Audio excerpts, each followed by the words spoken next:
Assalamualaikum warahmatullahi wabarakatuh. Anak-anakku yang saya cintai, yang saya banggakan, kelas 8 SMP Sungai Giri. Gimana kabarnya anak-anak hari ini? Tetap sangat ya? Masih tetap semangat ya? Ya anak-anak, saya berharap dan kita semua berharap semoga kita dan keluarga kita selalu dalam keadaan sehat walafiat.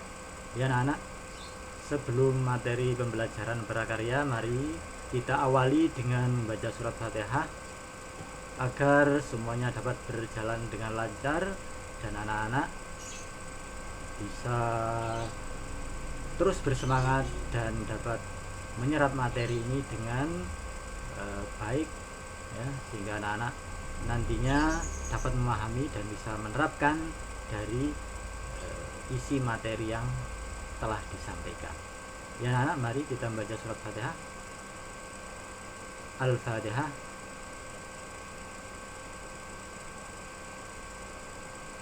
Ya anak-anak, terima kasih.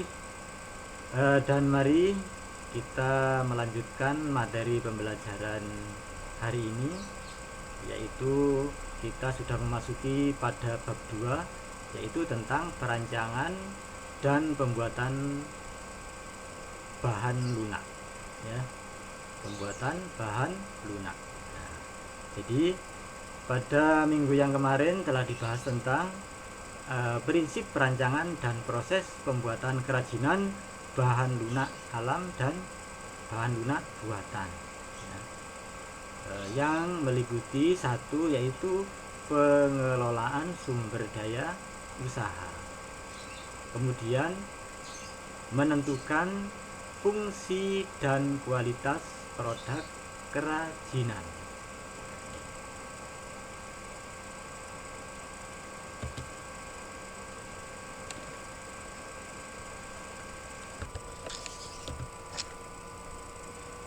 Kemudian anak-anak menentukan fungsi dan kualitas produk kerajinan.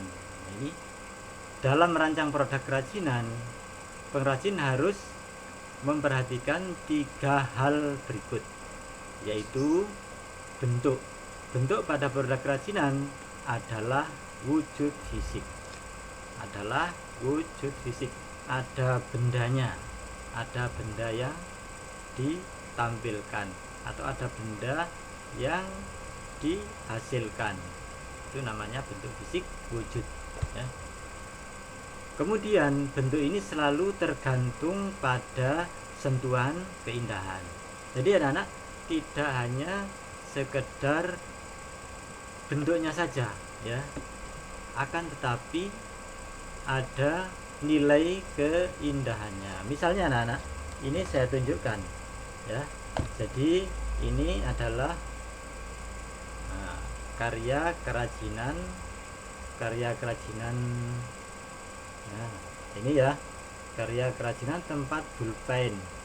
Nah, tidak hanya sekedar bentuknya saja, kan tetapi ada wujud-wujud yang lain. Nah, ini ditambahi bunga dan lain-lain. Nah, ini namanya tidak hanya sekedar wujudnya fisik, tapi ada sentuhan keindahan. Nah, ini ya anak-anak, kita lanjut.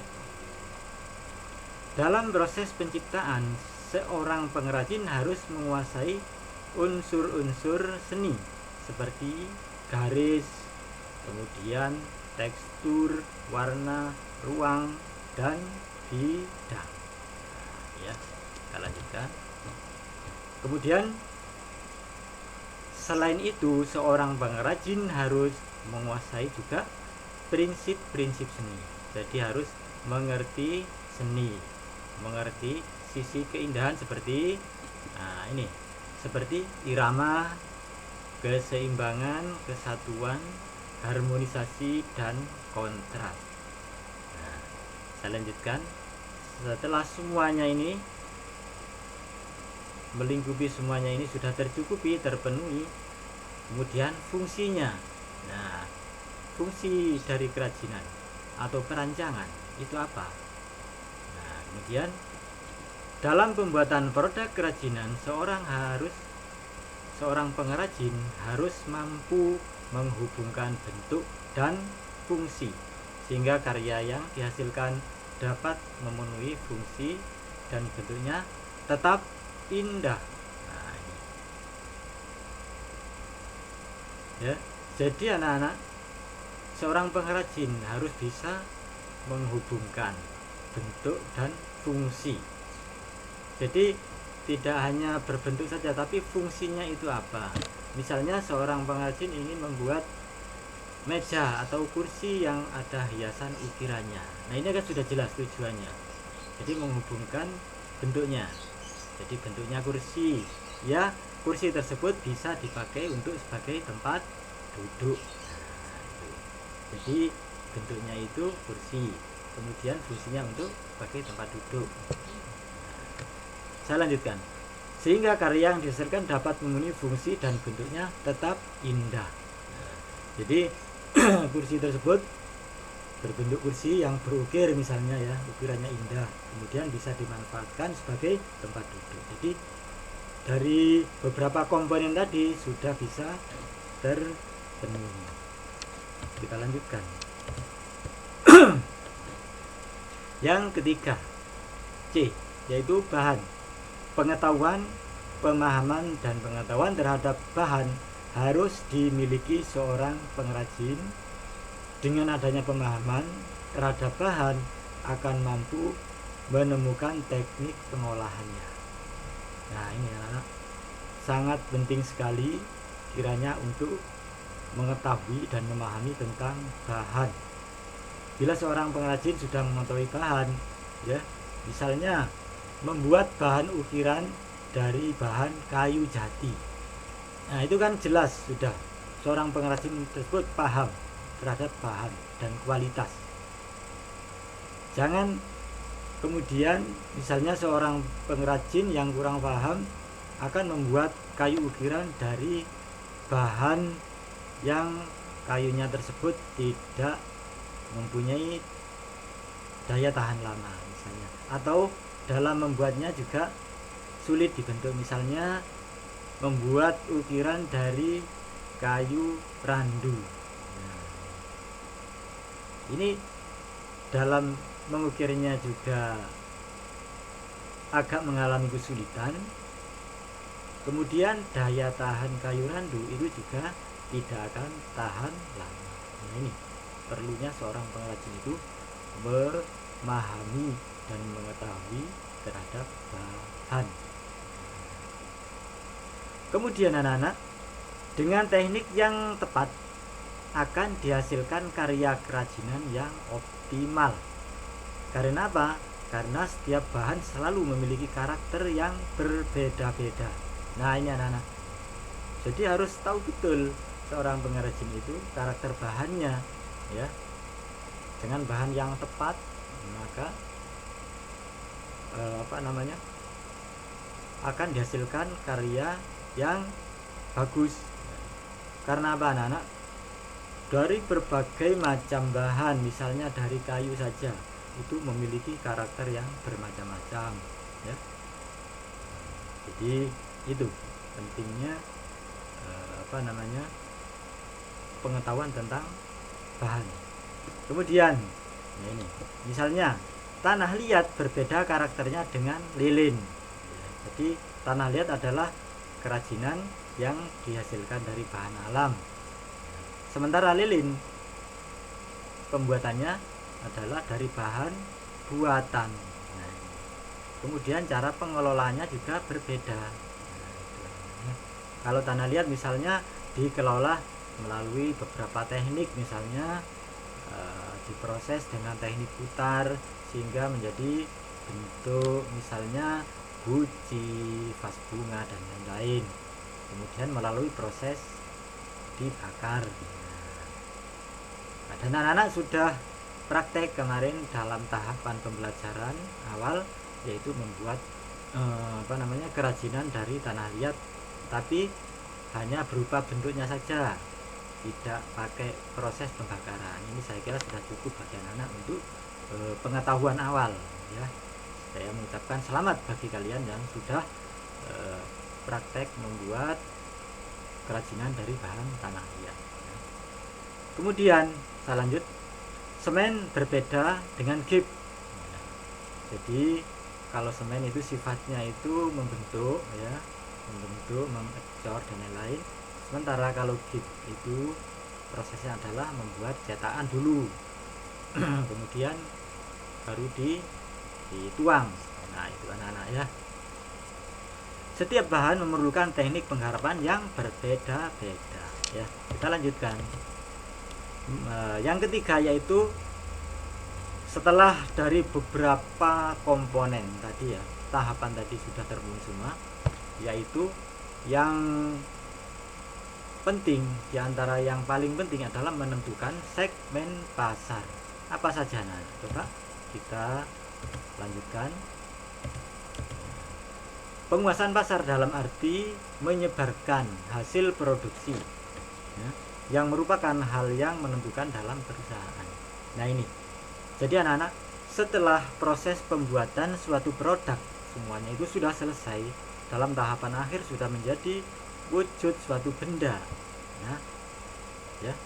Misalnya produk kerajinan gerabah atau keramik, produk kerajinan dari dari bahan rotan berupa kursi dan lain-lain, ya. Ini semuanya sudah jadi misalnya. Nah itu yang diperlukan adalah terakhir adalah menentukan segmen pasar. Nah ini mau dijual kemana, kemudian yang mau membeli siapa. Nah, ini. Jadi ada pihak dari perusahaan tersebut yang memasarkan, misalnya marketing atau pemilik perusahaan. Kemudian saya lanjutkan yang keempat, menentukan bahan atau material produksi. Jadi pemilihan bahan atau material dalam pembuatan karya kerajinan sangat terkait dengan sasaran pasar karena material akan mendukung nilai bentuk. Nah, jadi material adalah bahan, ya. Jadi bahan tadi ya, misalnya bahan kerajinan dari rotan misalnya ya, atau dari bambu, atau dari bahan alam lainnya. Nah ini, jadi seseorang apabila mau membuat produk, ya, bila mengetahui bahan-bahan tadi, ini dikaitkan dengan nilai pasar. Jadi sasaran pasarnya itu nanti yang akan menentukan, ya Nana ya. Jadi itu tadi ya. Jadi itu tadi yang bisa mendukung nilai bentuk.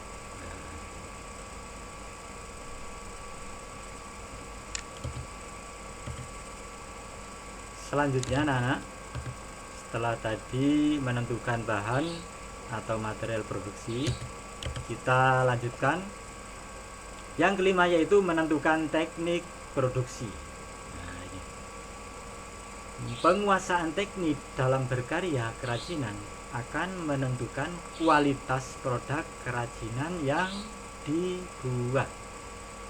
Jadi seorang pembuat kerajinan itu tidak asal membuat, ya anak-anak ya, tapi sudah memiliki teknik yang mempunyai teknik yang baik teknik dasar maupun teknik penerapannya sudah dia kuasai, ya.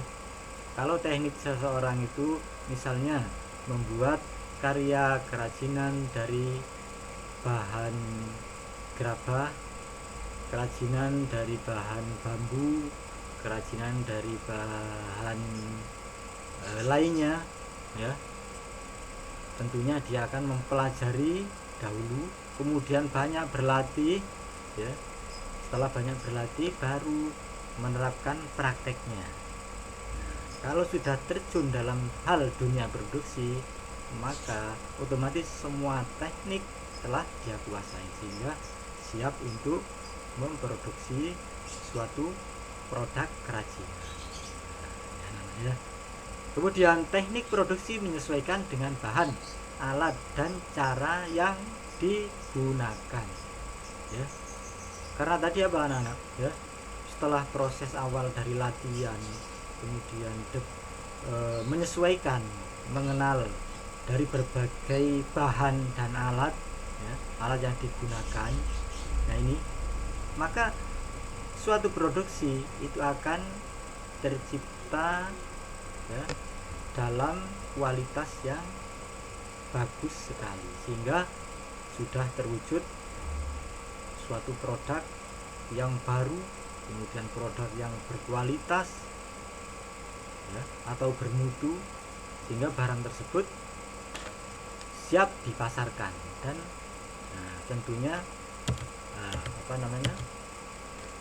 segmen pasarnya bermacam-macam tergantung dari nilai produk tersebut. Yaitu anak-anak, dari materi pembelajaran hari ini, selamat belajar dan sukses selalu. Jadi anak-anak, saya harapkan dalam pembelajaran hari ini anak-anak bisa menambah pengetahuan dan wawasan kalian, baik itu lewat buku LKS maupun dari buku paket, dan juga bisa anak-anak menambah dari media-media lainnya ya anak-anak. Pada materi pembelajaran hari ini saya akhiri ya. Kemudian anak-anak nanti ada tambahan isi materi yang perlu kalian lihat dan pelajari. Dan anak, selamat belajar dan sukses selalu. Saya akhiri. Assalamualaikum warahmatullahi wabarakatuh.